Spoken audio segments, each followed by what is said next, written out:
The books of 1st and 2nd Chronicles.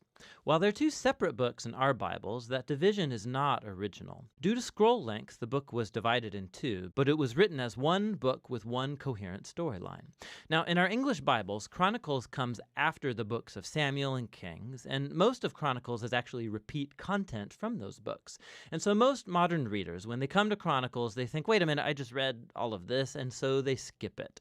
And that's a shame, because this book is really unique and important in the Bible. In the traditional Jewish ordering of the Bible, Chronicles is actually the last book because it summarizes all of the Jewish scriptures.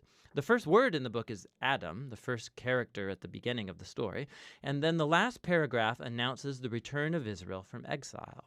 Now, we don't know who wrote this book, but we can tell from details within it, it was produced by somebody who lived a couple hundred years after the Israelites returned from the Babylonian exile. Now, for this author, Jerusalem and the temple were rebuilt some time ago, and as we learned from Ezra and Nehemiah, things were not going well. The great prophetic hope was that the city and the temple would be rebuilt, that God would come to live among his people, the Messianic king would come, and all the nations would come live under his peaceful rule, and none of that has happened. And so the author of Chronicles has reshaped these stories of David and Solomon and the kings of the past in order to provide a message of hope for the future. And we'll see that he's designed this book to emphasize two clear themes. First, the hope of the coming Messianic king, and second, the hope for a new temple. Let's just dive in and you'll see these themes all over the book. First Chronicles begins with 9 chapters of genealogies, long lists of names. And you'll read these and think that this is kind of boring, and that may be true for you, but actually they're very, very important. The author is summarizing here the whole storyline of the Old Testament by naming all of the key characters in the stories. And as he does so, he shapes the genealogies to emphasize 2 key lineages. First is the line of the promised Messianic king. So lots of space is dedicated to tracing the line of Judah that led all the way to King David, to whom the Messianic promise was given. And then from David, the author traces that line up into his own day. The other family line that receives lots of attention here is that of the priesthood, the descendants of Aaron, who, of course, served in the temple. And so right from the start, you can see the 2 main themes, the author's hope of the Messiah coming to build a new temple, and it's rooted in these ancient genealogies. Now, after that, the author moves into the stories about David, and most of these are going to be familiar to you from the book of Samuel, but again, there's some really important differences. So first of all, the author leaves out all of the negative stories about David, where he's portrayed as weak or immoral. So Saul chasing David around the desert and persecuting him, the story of David's adultery with Bathsheba and then murdering her husband, all of that is gone. And what's left are the stories that portray David as a good guy.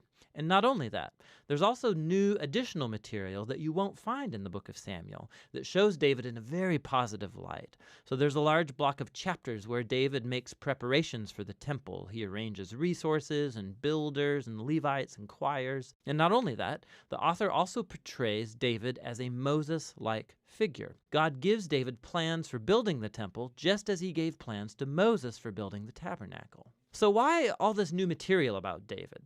The author's not trying to hide David's flaws. He knows that anybody can go read about them in the book of Samuel. Rather, he's trying to portray David as the ideal king in order to make him an image or a type of the future Messiah from the line of David.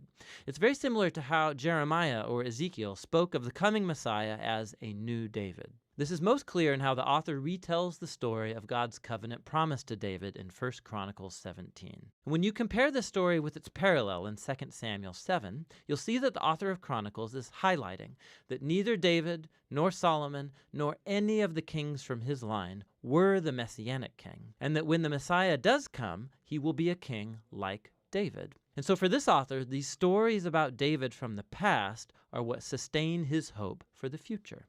After David dies, we move into 2 Chronicles, which focuses on the kings that lived in Jerusalem.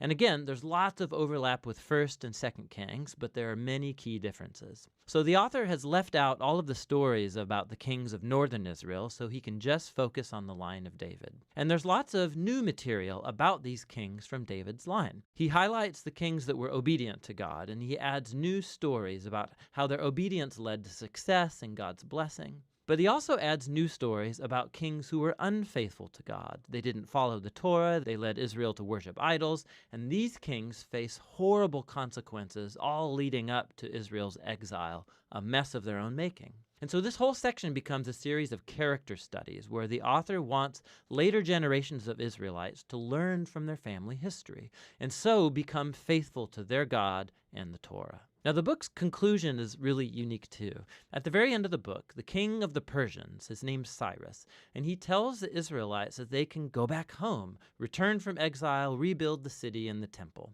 And he says, last line of the book, "Whoever there is among you, of all his people, may the Lord his God be with him, and let him go up."